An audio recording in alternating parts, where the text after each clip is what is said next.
এই ইলমে নববীর ফুল বাগানে জান্নাতি সুর বাজে প্রাণে প্রাণে।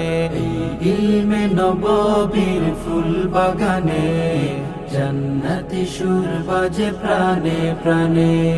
আল্লাহর ওলি রায়পুরীর হাতে গড়া এই দরসগাহ জামিয়া ইসলামিয়া লামার গ্রাম মাদ্রাসা। জামিয়া ইসলামিয়া লামার গ্রাম মাদ্রাসা। এই বাগানে ফুটে সদা মুহাম্মাদি ফুল, ফুলের মধু আহরণে আসে অগণিত বুলবুল। এই বাগানে